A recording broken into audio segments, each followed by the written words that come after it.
ज्ञानराज माझी योग्यांची माऊली, ज्ञानराज माझी योग्यांची माऊली, जेने निगमवल्ली प्रकट केली, गीतालंकार नाम ज्ञानेश्वरी, ब्रह्मानंद लहरी प्रकट केली.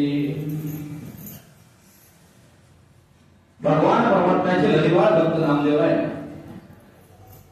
यांचा 6 चरणाचा माऊलींच्या ज्ञानेश्वरीचं महत्व सांगणारा, नवे नवे हे महत्व सांगत असताना ज्ञानेश्वरी जर वाचन केली, नवे नवे त्याचं श्रवण केलं तर आपल्या जीवनाचा उद्धार कसा होतो हे सांगणारा अभंग. अभंग नामदेवरायांचा निवडण्याचा उद्देश हाच आहे, कारण माऊलींच्या समकालीन संत आहेत. आणि दुसरी गोष्ट अशी आहे, आपण जो आज 729वा समाधी संजीवन सोहळा करतोय, या सोहळ्याचे पहिल्या समाधी संजीवन समाधीचे साक्षीदार कोण असतील तर नामदेवराय. आणि जर समाधी सोहळ्याचे तुम्ही सर्व अभंग पाहिले तर सर्वात जास्त वर्णन नामदेवरायांनी केलेलं आहे. काय म्हणतात नामदेवराय या अभंगात? ज्ञानराज माझी योग्याची माऊली. माझी हा शब्द आता फार दुर्मिळ झालेला आहे. प्रत्येक जण आपला म्हणतो पण माझं म्हणायला तयार नाही. पण नामदेवराय म्हणतात ज्ञानराज माझी योग्यांची माऊली, जेने निगमवल्ली प्रकट केली. म्हणजे माऊलीला केलं काय हो? जेने निगमवल्ली प्रकट केली. निगम म्हणजे गीता आणि वल्ली म्हणजे वेद. म्हणजे जी गीता आहे ती गीता वेद रूपानं आपल्यासारख्या सर्वसामान्य जीवाला आणून दिली, कारण जेणेकरून आपल्या जीवाचा उद्धार व्हावा. कारण संत आले कशाला? उद्धराया जड जीवा, म्हणजे आपल्या उद्धारासाठी आल्या कारणानं माऊलींनी ती वेद रूपानं आपल्याला दिली. कोणतं दिलं? गीता अलंकार नाम ज्ञानेश्वरी. जी गीता संस्कृत मध्ये होती ती सर्वसामान्य माणसाला समजत नव्हती, म्हणून ती नामरूपानं ओवी रूपानं ज्ञानेश्वरी मध्ये आणली. आणि जेणं काय झालं, या जगतामध्ये ब्रह्मानंद लहरी प्रकट झाली. गीता अलंकार ज्ञान ज्ञानेश्वरी ब्रह्मानंद लहरी प्रकट केली. ब्रह्मानंद लहरी प्रकट केली. झालं असं, त्याद्वारे अध्यात्मविद्येचे दाविलेसे रूप, ज्यावेळी अध्यात्मविद्येचं आपल्याला रूप दाखवलं त्याच्याद्वारे, त्याच वेळी आपल्या जीवातील चैतन्याचा दीप उजळला. पण एवढ्यावरच झालेलं नाही, तर माऊलींनी काय केलं? 56 भाषेचा केला असे गौरव. 56 भाषेचा केला असे गौरव. भवीर नावी नाव उभारली, म्हणजे या भवसागरामध्ये अध्यात्माची नाव उभा करून दिली माझ्या माऊलींनी करून दिली. पण समजा आपल्याला वाचायलाच येत नसेल तर आम्ही ज्ञानेश्वरी करायची काय? जिथं पारायण चालू असतं तिथं हात फिरवायचं, आणि हात फिरवल्यानंतर तुम्ही म्हणणार नुसतं हात फिरवून करायचं काय? तुम्हाला ऐकायला तर येतं, ऐकायला तर येतं, ऐकायला आला म्हणून तरी इथं बसला. मग त्याच वेळी नामदेवरायांनी सांगितलं, श्रवणाचे मिसे बैसावे येऊनी, साम्राज्य भूणी सुखी नांदे. जर वाचायलाच येत नसेल तर श्रवणाला बसा, नामाचं श्रवण करा, गीतेचं श्रवण करा, ज्ञानेश्वरीचं श्रवण करा, गाथ्याचं श्रवण करा. म्हणजे काय होईल? तुमचा हा देहरूपी जे साम्राज्य आहे ना, हे साम्राज्य सुखानं नांदेल. पण याच्यासाठी करावं काय लागेल? जी गीता आहे, जी ज्ञानेश्वरी आहे, ती आत्मसात करून घेतली पाहिजे. गीता अलंकार नाम ज्ञानेश्वरी ती का आत्मस्वरूप करून घ्यायची आहे? कारण त्या गीतेनं, त्या ज्ञानेश्वरीनं या ब्रह्मांडामध्ये आपली लहरी प्रगट केलेली आहे आणि त्या लहरीच्या द्वारे आपल्याला त्या पंढरीच्या परमात्म्यापर्यंत जायचं आहे. मग यासाठी करावं काय लागेल तर नामदेवरायांनी शेवटच्या चरणामध्ये सांगितलं, नामामणे ग्रंथ श्रेष्ठ ज्ञानेश्वरी एकतरी ओवी अनुभवावी.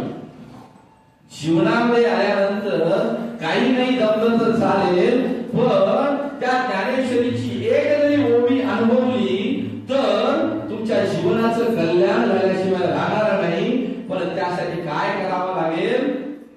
गीता अलंकार नाम ज्ञानेश्वरी ब्रह्मानंद लहरी प्रगट केली. तुझी गीता आहे जी अलंकार रूपाने आलेली आहे. अलंकार रूपाने आलेल्या गीतेला माझ्या माऊलींनी नाम रूपाने प्रगट केलेले आहे. त्या गीतेचा तुम्ही अनुभव घ्या आणि आपलं जीवन सार्थक करून घ्या असं नामदेव राय या अभंगामधून सांगतात. विठ्ठल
केली गीतालंकार नाम ज्ञानेश्वरी ब्रह्मानंद लहरी प्रगट केली अखिल कोटी ब्रह्मांड नायकत्व रुक्मिणी प्राण संजीवन पंढरीश परमात्मा निवृत्ती ज्ञानदेव सोपान मुक्ताबाई आदी करून सकल संतांच्या कृपाशीर्वादाने प्रतिवर्षाप्रमाणे सुरू असलेला श्री वारकरी संप्रदाय भक्त मंडळ विठ्ठलनगर विठ्ठल मंदिर देवाच्या समोर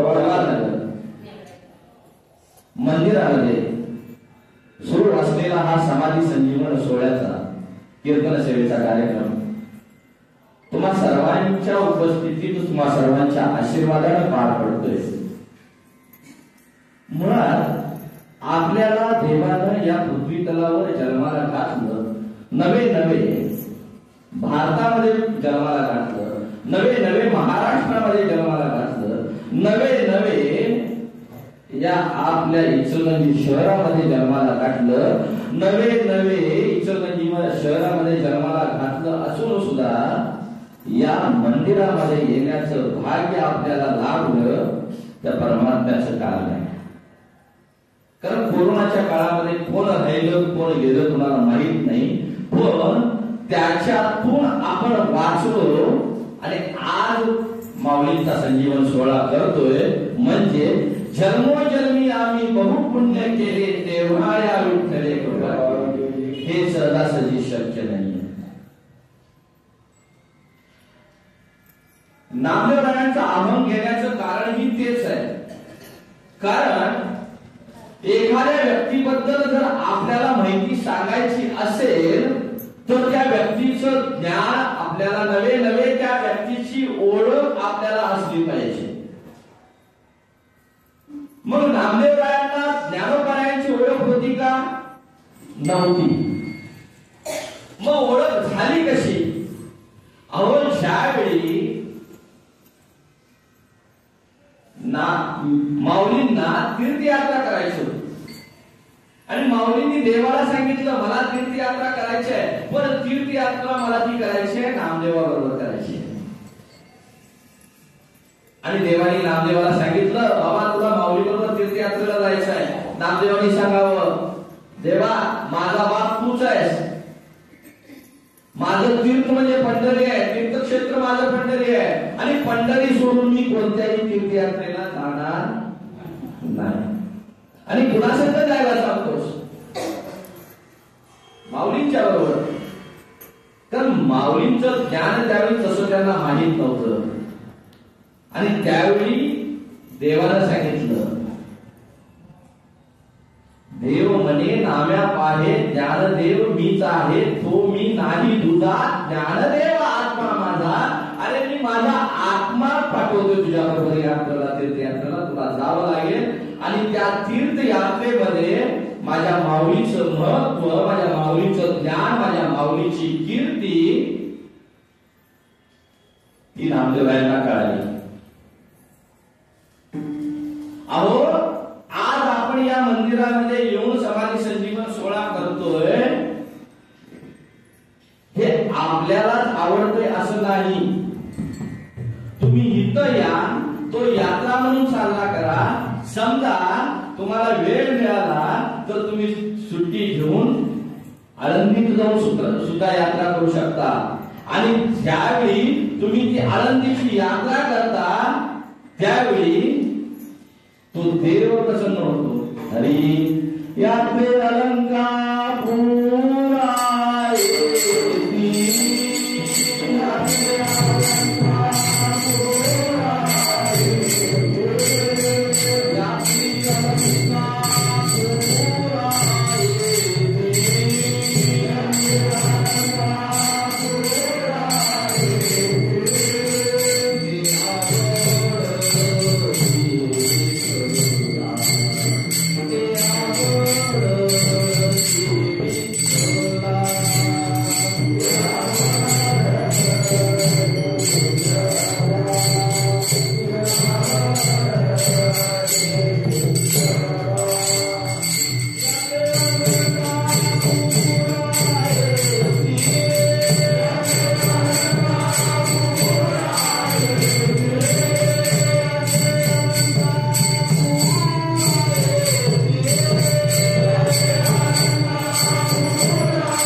तो पंढरीश परमात्मा प्रसन्न होतो.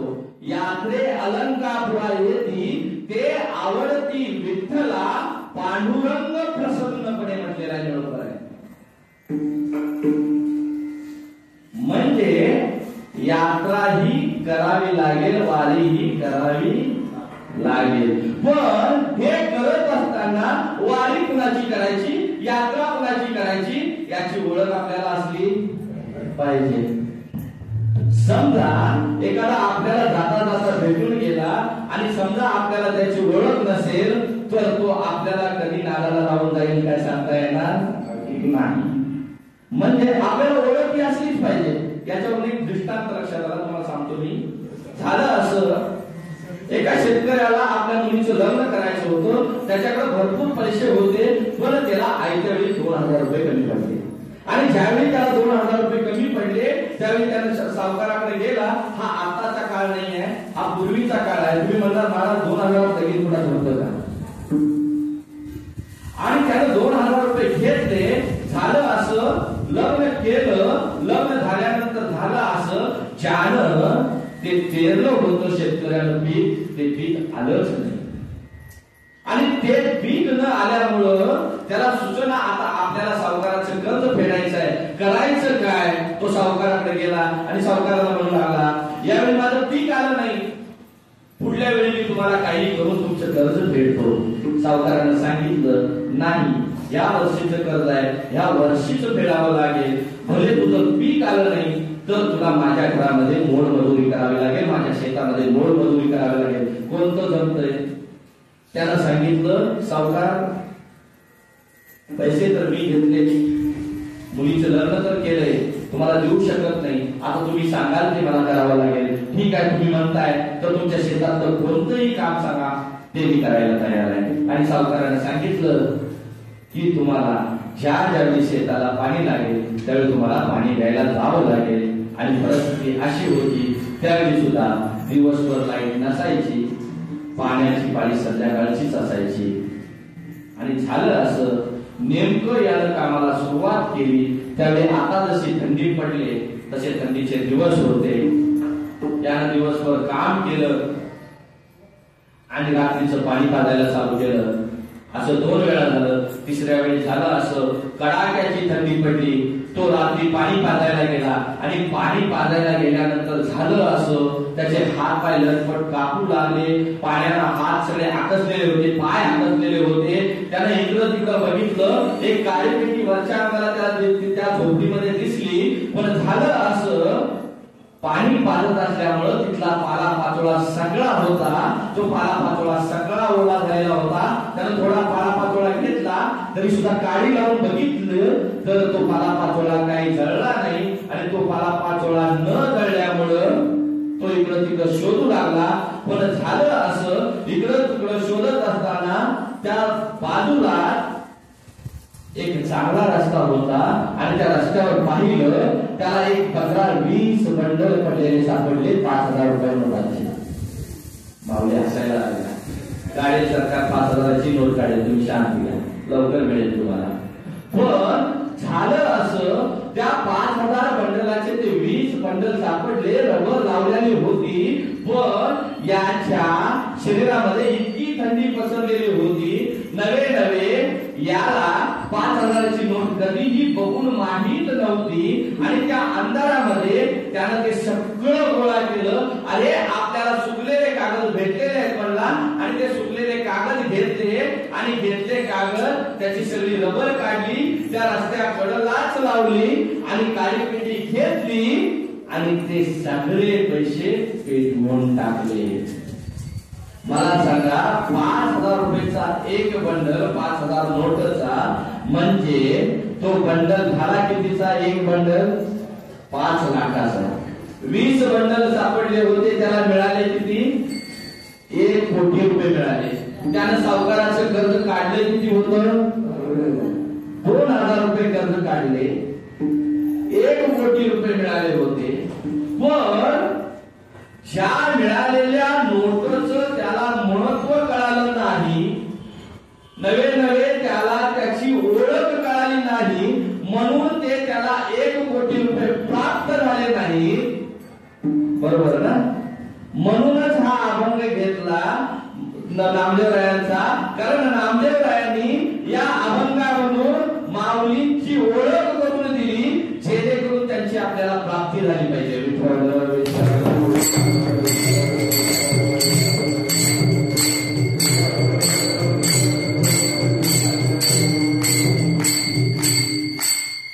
म्हणजे आपण ज्यावेळी आपल्याला एखाद्या गोष्टीची ओळख झाली तरच त्याला आपल्याला प्राप्ती होते. बरं का? देव आपल्या बरोबर आहे. मी काय म्हणतोय पहा, देव आपल्या बरोबर आहे, देव आपल्याला प्राप्त झालेला आहे. मी काय म्हणतोय, देव आपल्या बरोबर आहे, देव आपल्या बरोबर प्राप्त झालेला आहे. पण त्या देवाची जर आपल्याला ओळख कळाली नाही तर काही नाही. मला सांगा, ज्यावेळी कुरुक्षेत्रावर रणांगणाला जायचं होतं त्यावेळी दुर्योधन आणि अर्जुन दोघं परमात्म्याला भेटायला आले, कृष्ण परमात्म्याला. आणि दुर्योधनाने विचार केला देवाच्या तोंडाजवळ बसावं म्हणजे आपण पहिला दिसेल, आणि माझ्या अर्जुनाने विचार केला देवाच्या चरणाजवळ बसावं म्हणजे देव आपल्याला पहिला बघेल. आणि देव उठल्यानंतर देवाने पहिला पाहिलं कुणाकडे? अर्जुनाकडे. दुर्योधन काय म्हणला, मी पहिला आलो म्हणा, त्याच्याकडे काय बघतो? मग देवाने काय सांगितलं, एक तर मी नाहीतर माझी सेना. मला सांगा, दुर्योधनाला देव कळाला का? जर दुर्योधनाला देव कळाला असता तर दुर्योधनाला म्हटलं नसतं एकट्याला घेऊन मी काय करू, त्याच्यापेक्षा सेना बळी. आणि तेच अर्जुन काय म्हणाला, अर्जुनाला सांगितलं देवा काही नसलं तरी चालेल, तू पाहिजेस. देव म्हणू लागले अर्जुना, अरे मी हातात शस्त्र घेणार नाही, माझा उपयोग काय?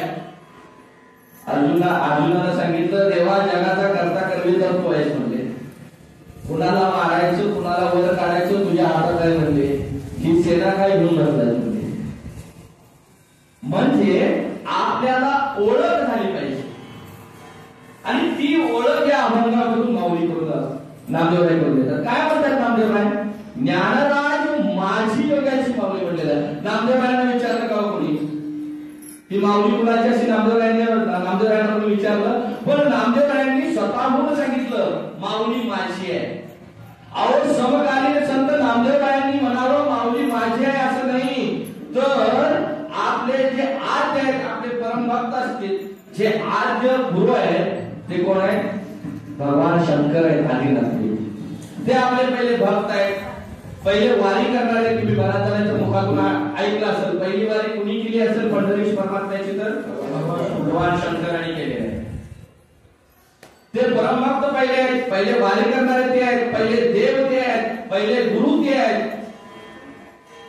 आणि ज्यावेळी पार्वती माता आणि भगवान शंकर हे पुष्पक विमानातून जात होते, आणि जात असताना ज्यावेळी अलंकापुरी आली त्यावेळी कृष्ण भगवान त्या शंकर भगवानांनी सांगितलं, विमान थोडं खाली घेतलं, खाली उतरले, आणि ज्या ठिकाणी माझी माऊली समाधी घेणार होती त्या ठिकाणी ते घडा लोळले, आणि उठून जात असताना त्यांनी ती माती आपल्या मस्तकावर लावली आणि परत ते पुष्पक विमानामध्ये जाऊन बसले. पार्वती मातेला कळना हा भगवान परमात्मा खाली उतरतो काय, घडा लोळतो काय, आणि येतो काय, बसतो काय, इतका आनंद याच्या चेहऱ्यावर तेज कसं आलं. त्यावेळी विचारलं तुम्ही काय करताय? नाही म्हणले, याच्या अगोदर इथं 107 वेळा माझ्या माऊलींनी समाधी घेतलेली आहे, आणि थोड्या कालांतरानं ती माझी माऊली 108व्या वेळी या ठिकाणी समाधी घेणार आहे, म्हणून मी त्या मातेचा स्पर्श केला. मला सांगा, समकालीन संत नामदेवरायांनी माझं म्हणावं, नवे नवे भगवंत माझं म्हणावं, नवे नवे त्याच्या नंतरचे जे संत आहेत त्यांनी सुद्धा माझं म्हणावं, हरी कृपाळू उदार माझा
याचे पुढे याचे न पाहणे विचार, कृपाळू उदार मानव ज्ञानेश्वर, म्हणजे नाथ बाबांनी म्हणावं, कृपाळू उदार माझा ज्ञानेश्वर, तया नमस्कार वारंवार. माझ्या देवाला म्हणावं, माझी माऊली. तेच नामदेवराय म्हणतात, ज्ञानराज माझी योग्याची माऊली. का म्हटलं? कारण त्या नामदेवरायांना माझ्या माऊलीची ओळख झाली. कोणत्या रूपात ओळख झाली? माणसाची किंवा संतांची, देवाची ओळख कोणत्या रूपाने होती? 3 प्रकारे ओळख होती. 1 कीर्ती, 2 ज्ञान आणि 3 समाधी. हरी राहिला त्या कीर्ती जगामाची, राहिला त्या कीर्ती जगामाची, राहिला त्या कीर्ती जगामाची, राहिला त्या कीर्ती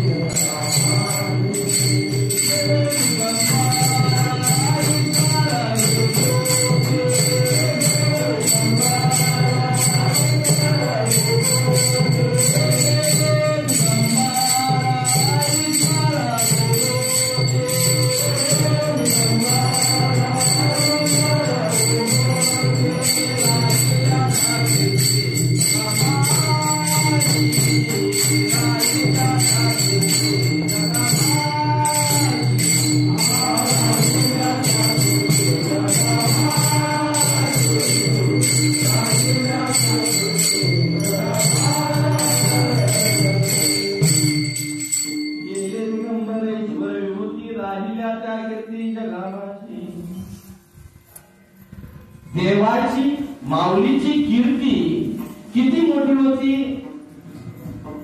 माऊली गेले, पण आज सोहळ्याला आपण आहे माऊली गेलेले नाही. तुम्ही म्हणणार महाराज असं कसं म्हणू शकताय? कारण माऊलीची समाधी संजीवन, माऊलींनी समाधी संजीवन घेतली. आता आपण इथं जमलो, का जमलो? तर माऊलीची कीर्ती आपल्याला माहित आहे. नवे नवे माऊलीचं ज्ञान आपल्याला माहित आहे. नामामणे देवा गेले मुनी राहिले ते ज्ञान जगामाची. जे मी सांगतोय त्याला प्रमाण आहे बरं, बाकी मी पदाचं काही सांगणार नाही. कीर्ती संतांची माग राहिली जगामध्ये, ज्ञान संतांचं माग राहिलं. माझ्या संत महात्म्यांनी समाधी घेतली. कधी घेतली? ऐसे योगीराज अनादीचे आधी राहिली समाधी जगामाची. माझ्या माऊलींनी समाधी घेतली, ती समाधी राहिली. का राहिली? ती समाधी संजीवन आहे म्हणून ती समाधी राहिली. आणि म्हणूनच आज आपण इथं येऊ शकतो. म्हणजे संतांची ओळख होण्यासाठी संतांची कीर्ती आपल्याला माहित असली पाहिजे, संतांचं ज्ञान आपल्याला माहिती असलं पाहिजे. नाहीतर संतांची समाधी जी आहे त्या समाधीची माहिती आपल्याला असली पाहिजे. म्हणजे त्याची ओळख असली पाहिजे, तरच संताला, नवे नवे संतांना, नवे नवे देवाला आपल्याला आपलंसं करता येतं. आणि ती ओळख माझ्या नामदेवरायांना झाली. म्हणून नामदेवरायांनी म्हटलं, ज्ञानराज माझी योग्यांची माऊली. ज्ञानराज म्हटलेला आहे. ज्याच्याकडे पैसा येतो त्याला आपण धनराज म्हणतो, ज्याच्याकडे कला येते त्याला आपण कलाराज म्हणतो. माझ्या माऊलीकडे ज्ञान होतं म्हणून त्यांना ज्ञानराज म्हटलं. एवढ्यावर झालं का हो? नाही झालं. हे ज्ञान कुठल्या योग्याकडे नव्हतं का हो? कोणत्या तपीकडे नव्हतं का? सगळ्यांच्याकडे ज्ञान होतं, पण त्यांच्या मनामध्ये अहंकार प्राप्त झाला होता.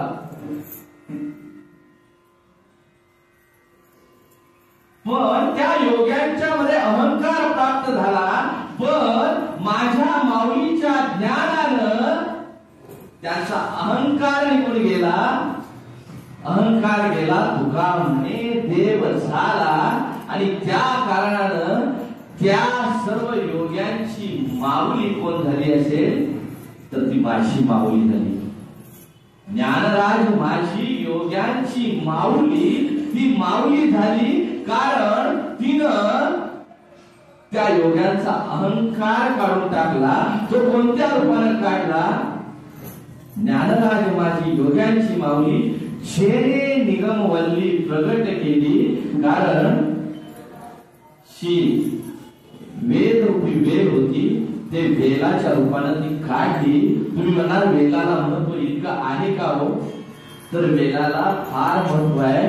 प्रत्येक वेल जर विचार केला, प्रत्येक वेलाला एक वेगळं महत्व आहे. जर वेलाला महत्व नसतं तर रामायणामध्ये ज्यावेळी लक्ष्मणाला बाण लागला त्यावेळी संजीवनी वेल आणायला जायला लागलं नसतं. समजा संजीवनी वेलामध्ये मृत प्राय झालेल्या लक्ष्मणाला जर वाचवायची ताकद असेल तर माझ्या या ज्ञानेश्वरीमध्ये आपल्याला करुण्याची ताकद असणार आहे ना माऊली?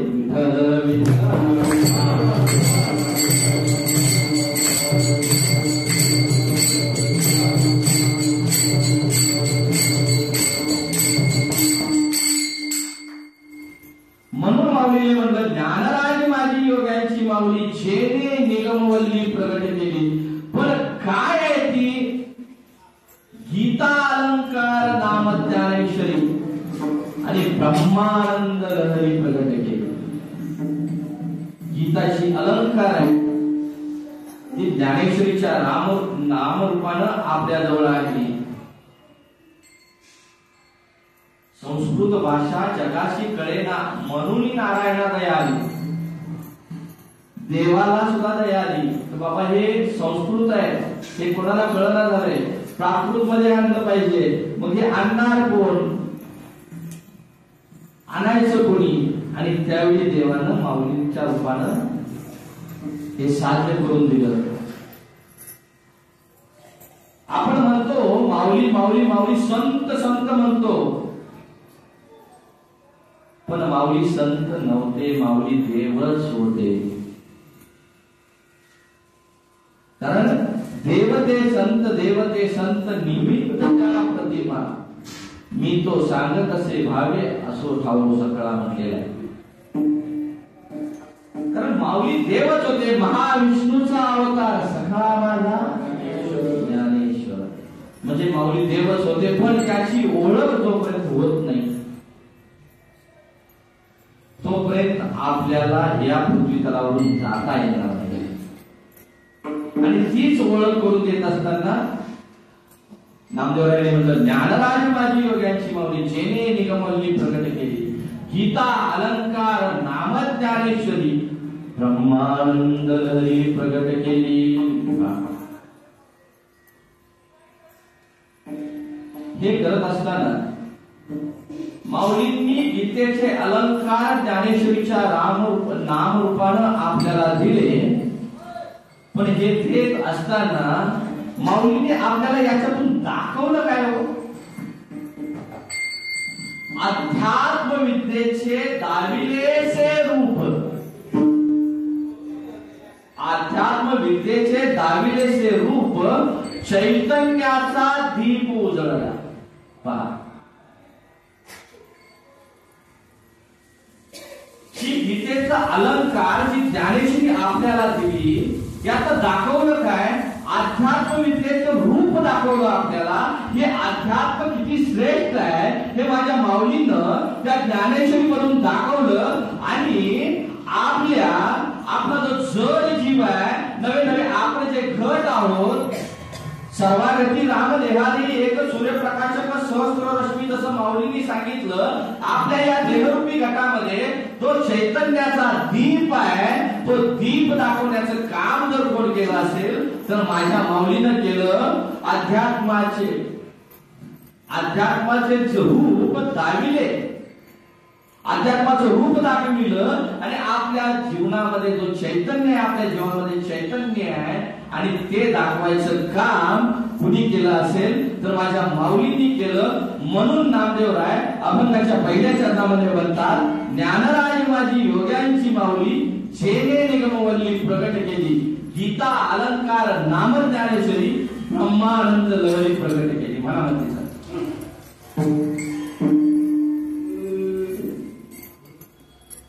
ज्ञानराज माझी योग्यांची माऊली,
ज्ञानराज माझी योगांची माऊली, ज्ञानराज माझी योगांची माऊली, जेने मल्ली प्रकट केली गीतालंकार नाम ज्ञानेश्वरी, ब्रह्मानंद लहरी प्रकट केली. सर्वांना एक विनंती आहे आता माझी, आपण आता समाधी सोहळ्याचा प्रसंग पाहायचा आहे. कोणी कामानिमित्त असलेले हालचाल करावी, बाकीच्यांनी लक्ष इकडे द्यावं. आपल्या डोळ्यासमोर माऊली समाधीला जात आहे, हा प्रसंग आपण सर्वांनी मिळून आणण्याचा प्रयत्न करायचा. तुम्ही जर व्यत्यय आणला तर मी तुमच्यातलाच लहान आहे. ठीक आहे. हरी ज्ञानराज माझी योगांची माऊली, जेने निगमवल्ली प्रकट केली गीतालंकार नाम ज्ञानेश्वरी, ब्रह्मानंद लहरी प्रकट केली.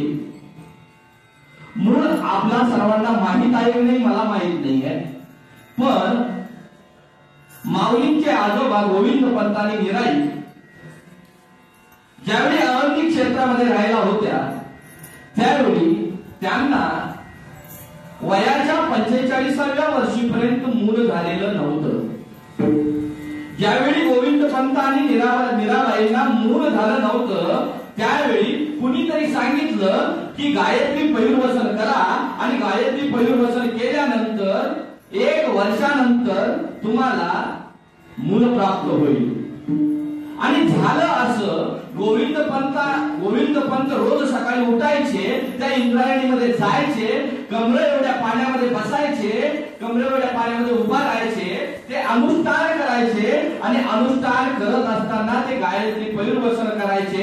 असे 11 महिने झाले, आणि 11 महिने झाल्यानंतर झालं असं. गोविंद पंतांचे वडील त्र्यंबक पंत हे त्या ठिकाणी समाधी घेतले होते, आणि त्या समाधीला ज्यावेळी गोरक्षनाथ परिक्रमा करण्याकरता आले होते त्यावेळी त्यांनी पाहिलं की या ठिकाणी त्र्यंबक पंतांची समाधी आहे, आणि त्या समाधीचं जर पूर्ण रूप दिलं असेल तर गोरक्षनाथांनी दिलं. आणि ज्यावेळी हे गोविंद पंतांनी निराई गायत्री पयुर्वसन 11 महिने केले, आणि हे केले असताना त्याच वेळी गोरक्षनाथांचे शिष्य गहिनीनाथ महाराज हे त्याच गोदावरीची परिक्रमा करण्यासाठी आले, आणि परिक्रमा करण्यासाठी आल्यानंतर त्यांच्या लक्षात आलं की माझ्या गुरूंनी या येथील एका समाधीला पूर्णत्वास आणलं होतं, ती समाधी तर आपण पाहावी. आणि त्या ठिकाणी ते गेले आणि समाधी पाहिली, आणि समाधीला नमस्कार केला. आणि समाधीला नमस्कार केल्यानंतर विचारलं यांचे नातेवाईक कोणी इथं आहेत का? शेजारी असणाऱ्या भक्तांनी सांगितलं हो आहेत, गोविंद पंतांनी निराई हे त्यांचंच घर आहे. पण ज्यावेळी गहिनीनाथ त्या घरामध्ये गेले त्यावेळी त्या ठिकाणी फक्त मीराबाई होत्या. आणि गहिनीनाथांनी विचारलं तुम्ही एकट्याच घरी आहात का? नाही म्हटले, आमचे मालक रोज गोदावरीमध्ये जातात, कमरे एवढ्या पाण्यामध्ये उभा राहतात, अनुष्ठान करतात, गायत्रीचं पयुर्वसन करतात. का? नाही म्हणले आम्ही 45 वर्ष झालं आम्हाला संतान नाही आहे. हा म्हणजे माझे गुरु इथं येऊन गेल्यानंतर त्यांनी त्या समाधीला पूर्णत्वास आणलं. असं असताना तुम्हाला गायत्री मंत्राची गायत्रीचं पुनर्वसन करायची काय गरज आहे? मग काय करायचं म्हणले? काय नाही म्हणले, माझ्या देवाचं नाव घ्यायचं. कोणत्या देवाचं नाव? तर म्हणजे माझ्या विठ्ठलाचं नाव घ्यायचं.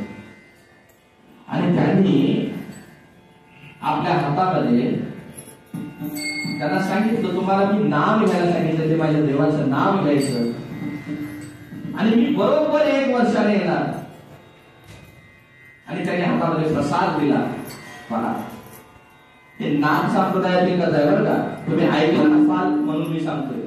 आणि त्यांनी प्रसाद दिला आणि सांगितलं, हा प्रसाद मी आता तुम्हाला देतोय, हा प्रसाद उकिरड्यावर टाकायचा नाही, कारण माझ्या गुरूंचा जन्म उकिरड्यावर झाला. आणि हा प्रसाद जर मी दिलेला प्रसाद जर तुम्ही न खाता, जर याच्यावर विश्वास न ठेवता जर उकिरड्यावर टाकला तर माझ्या गुरूचा अपमान होईल. आणि त्या ठिकाणाहून गेले. तो प्रसाद त्या मीराबाई मातेने खाल्ला.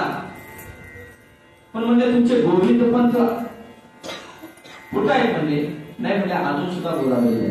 ठीक आहे म्हणले, मी आता त्यांना भेटत नाही आहे, मी आता जातो. आणि देवनाथ महाराज तिथून निघून गेले. बरोबर 1 वर्षानंतर गोविंद पंतांनी मीराबाई मातेला मुलगा झाला. त्यांना असं वाटलं की गायत्री मंत्राचा प्रभाव होऊन हा मुलगा झालाय, म्हणून त्याचं नाव वेद मत्तर असं ठेवण्यात आलं. नाव वेद मत्तर असं ठेवण्यात आलं. 1 वर्ष झालं. 1 वर्षानंतर 1.5 वर्षानंतर गैरीनाथ महाराज परत आले आणि त्यांनी त्या मातेला भेट दिली. त्या मातेनं ओळखलं हे तेच साधू आहेत ज्याने मला 1.5 वर्षापूर्वी आशीर्वाद दिला होता. आणि विचारलं मातेला, ते बाळ कोणाचं आहे? हो माझंच आहे म्हणजे. गोविंद पंत जे आत होते ते बाहेर आले. हो म्हणले, आमचंच बाळ आहे. काय नाव ठेवलं म्हणले? वेद मंत्र ठेवलं म्हणले. अहो म्हणले, मी तुम्हाला मंत्र कोणता दिला होता? विठ्ठल दिला होता. अहो म्हणले, मग याचं नाव विठ्ठल ठेवायचं म्हणजे वेद मंत्र का ठेवला? आणि त्यावेळी त्यांचं नाव विठ्ठल ठेवण्यात आलं. पण विठ्ठल पंत जे होते ते वैराग्य मूर्ती होते. विठ्ठल पंत जे होते ते वैराग्य मूर्ती होते. त्यांना कृष्णाजी देवकळे म्हणून त्यांचे जे मामा होते त्यांच्याकडे त्यांना शिक्षणासाठी पाठवलं. त्यांच्याकडे शिक्षणासाठी पाठवलं. शिक्षण प्राप्त झाल्यानंतर विठ्ठल पंतांना संसारामध्ये रस नव्हता, म्हणून त्यांनी परिक्रमा करायची ठरवली जगाची, देशाची. आणि ही परिक्रमा करत असताना झालं असं, ते परिक्रमा करत करत काशी केली, परिक्रमा केली, परत आळंदीमध्ये आले. आणि आळंदीमध्ये आल्यानंतर आळंदीमध्ये मंदिरामध्ये वास्तव्याला थांबले. आणि वास्तव्याला थांबले त्याच वेळी सिद्धोपंत जे ते आळंदीमध्ये होते, म्हणजेच ते विठ्ठलपंतांचे सासरे, यांच्या स्वप्नामध्ये साक्षात्कार झाला. हे जे साधू आहेत यांच्या बरोबर तुमच्या मुलीचा विवाह करून द्या. सिद्धोपंतांनी सकाळी दर्शन घेतलं. कोण यात्री आले पाहिलं, त्यांचं दर्शन घेतलं आणि त्यांना सांगितलं की देवानं मला साक्षात्कार दिलाय आणि माझी मुलगी तुम्ही करून घ्यावी. त्यांनी सांगितलं, देवानं तुम्हाला सांगितलंय, मला नाही सांगितलं. ज्यावेळी देव मला सांगतील त्यावेळी मी विचार करेन. आणि त्याच दिवशी संध्याकाळी देव त्यांच्या स्वप्नामध्ये आले आणि देवाने सांगितलं, हो म्हणजे तुला त्याच्याबरोबर विवाह करून घ्यावा लागेल. आणि विठ्ठलपंतांनी तो रुक्मिणीचा विवाह झाला. विवाह झाला, पण ही वैराग्य मूर्ती होती. यांना संसारामध्ये रस नव्हता. कसे तरी थोडे दिवस गेले. थोडे दिवस गेल्यानंतर त्यांनी सांगितलं सिद्धोपंतांना, ही मुलगी आपण घेऊन जा आणि मी परिक्रमा पूर्ण करून मग येतो.